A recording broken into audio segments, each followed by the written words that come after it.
In December 2025, Russia took another dramatic step in its ongoing campaign to control the digital lives of its citizens by blocking Snapchat, one of the world's most popular social media platforms. The move sent shockwaves through the country's tech-savvy youth, who had come to rely on Snapchat for everything from sharing daily moments to maintaining friendships across borders. At the same time, Apple's FaceTime was hit with severe restrictions, making it nearly impossible for Russians to use the service for video calls. For many, this meant losing a vital tool for connecting with family and friends, especially those living abroad.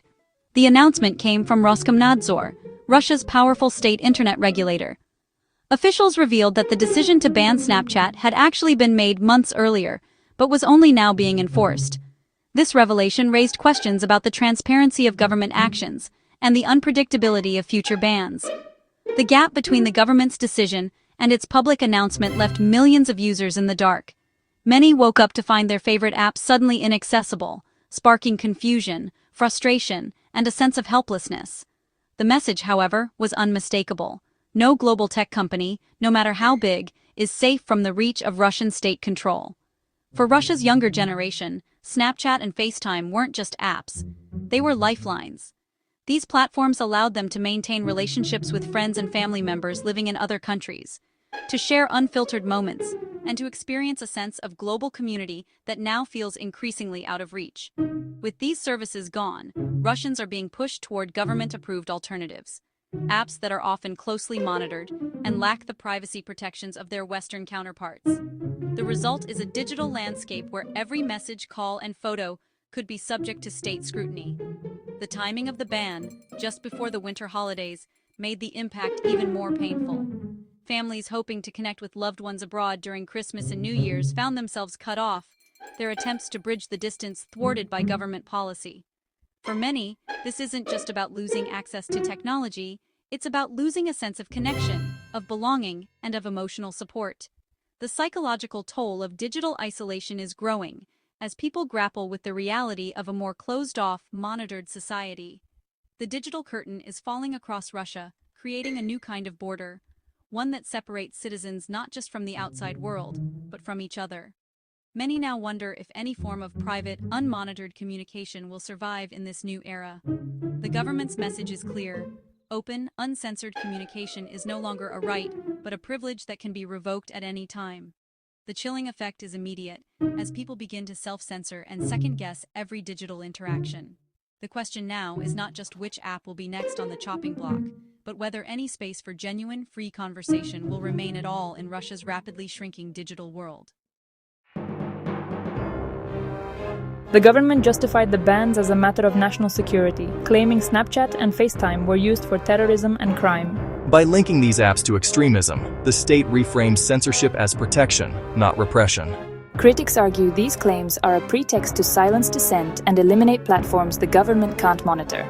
The lack of evidence makes the justification look weak, but it's effective in shifting public focus from rights to security. Apps with disappearing messages and encryption are seen as threats, not tools for privacy.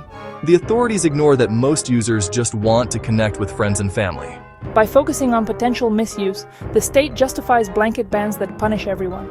In Russia, privacy is now treated as a liability, not a right. Blocking Snapchat and FaceTime is just the latest in Russia's campaign to control the internet, a drive that accelerated after the 2022 invasion of Ukraine. The Kremlin quickly blocked Facebook, Instagram, and restricted Twitter, while threatening YouTube and passing laws to criminalize dissent. Spreading fake news about the military now carries long prison sentences, chilling free speech. Cybersecurity experts say this is a long-term project to reshape Russia's digital landscape, closing off global platforms one by one. The result is a fragmented internet, where access to information is a privilege, not a right. The government's strategy is clear: eliminate any online space outside Kremlin control. For Russians, the open internet is disappearing, replaced by a state-curated digital world. Russian law classifies any platform with messaging as an organizer of information, subjecting it to strict rules. These platforms must register with Roskomnadzor and provide the FSB with access to user data, including encryption keys. Most Western companies refuse, leading to fines and eventual bans. Privacy features like end-to-end encryption are seen as obstacles, not protections. The law doesn't distinguish between protecting users from hackers or from the state. For the Kremlin, unreadable communication is a threat. This clash, privacy versus state control, explains why so many global apps are now blocked in Russia. The message is simple. Only state-approved communication is allowed. In Russia, the digital landscape is being reshaped by a wave of restrictions as the government tightens its grip on what people can access and how they can connect. Every day, more platforms are added to the list of banned services, making it harder for ordinary citizens to stay in touch with the outside world or even with each other. Even platforms that try to cooperate aren't safe from the crackdown. Companies that once complied with local regulations now find themselves blocked as the rules keep changing and the demands for data access grow ever more intrusive. The uncertainty leaves both users and tech companies in a constant state of anxiety. As each door closes, the digital world for Russians shrinks further. Families, friends, and businesses are forced to adapt, often losing access to essential tools for work, education, and personal connection. The sense of isolation grows with every new ban. The government's goal is clear: disrupt and control all channels outside its reach. Surveillance increases, and the pressure to use only state-sanctioned apps becomes overwhelming. Privacy is sacrificed in the name of security. Users are forced into a constant search for alternatives, playing cat and mouse with the state. Many turn to VPNs or encrypted apps, but these too are often targeted, making digital life a daily challenge. With every new restriction, Russians lose more options for secure communication. The list of trusted apps grows shorter, and the risk of surveillance or punishment increases. Telegram's ban was famously ineffective, but even its partial return didn't last. The government's persistence eventually forced the platform to comply or face renewed blocks, leaving users in limbo. Each ban follows the same script. Failure to comply with data laws leads to a shutdown. The cycle repeats, with new apps rising and falling as the government enforces its will. Earlier in 2025, voice and video calls on WhatsApp and Telegram were banned, following earlier blocks of Signal and Viber. These moves cut off millions from their preferred ways of communicating, both inside and outside Russia. Snapchat and FaceTime join a long list of banned platforms in Russia. As the list grows, the hope for open private communication fades, leaving Russians to navigate an increasingly closed digital world.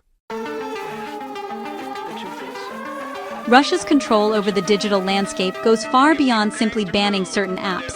Authorities have now turned to a powerful tool: widespread mobile internet shutdowns. These blackouts are not just technical disruptions, they are calculated moves to control the flow of information and restrict what people can see, share, and discuss online. In the summer of 2025, dozens of Russian regions were plunged into digital darkness. Officially, the government claimed these blackouts were necessary to thwart drone attacks and protect national security. But in reality, they also served another purpose: to create information vacuums, making it nearly impossible for citizens to communicate freely or access independent news during critical moments. During these shutdowns, the only websites that remain accessible are those on a tightly controlled whitelist, a small selection of government-approved sites.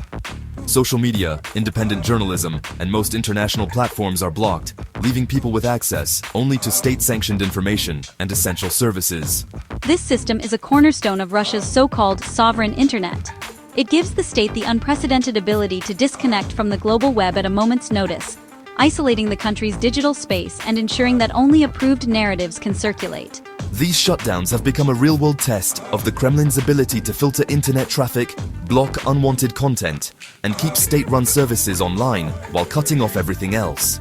It's a demonstration of technical power and political will, showing just how far the government is willing to go to maintain control. For ordinary citizens, this means that internet access is no longer something they can take for granted. It can disappear without warning, often justified by vague security concerns, leaving people cut off from friends, family, and the outside world. The result is a growing sense of isolation. It's now much harder to communicate, to access independent news, or to organize any form of dissent. Many feel trapped in a digital cage, unable to reach beyond the boundaries set by the state. The state's grip on information is now nearly total, and the cost is a society increasingly cut off from the rest of the world, both online and off. As foreign apps disappear, Russia pushes its own messenger, Max, as the patriotic alternative. Unlike WhatsApp or Signal, Max offers no end-to-end encryption. Privacy is deliberately absent. The app's policy is clear: user data will be shared with authorities on request. Critics call Max a surveillance tool, not a messenger. The government's aim is to funnel users into a system where every conversation is visible to the state. For state employees, Max may become mandatory. For others, it's often the only option left. The price of communication is total surrender of privacy. In Russia's new digital world, privacy is no longer an option. The crackdown isn't limited to messaging. Roblox, a top gaming platform, was also banned in December 2025. Authorities claimed the ban was to protect children from illicit content, but specifics were vague. Roblox's user-generated worlds and chat functions put it under the same scrutiny as messaging apps. The real issue: Roblox wouldn't give the Kremlin access to user data or censor content. For millions of young Russians, Roblox was more than a game. It was a social space now lost. The ban signals that any online platform beyond state control is at risk. If it can't be monitored, it will be blocked.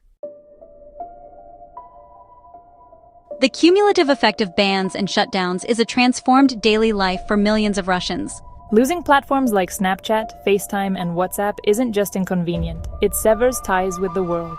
Privacy is now a luxury. Users must choose between risky VPNs or state-monitored apps. Self-censorship is rampant as people fear being watched. The crackdown stifles business, innovation, and free expression, pushing talent to leave. Russia's tech crackdown is reshaping citizenship in the digital age, making information a privilege, not a right. The open global internet is fading, replaced by a state-controlled digital echo chamber. For ordinary Russians, the promise of a connected world is slipping further away.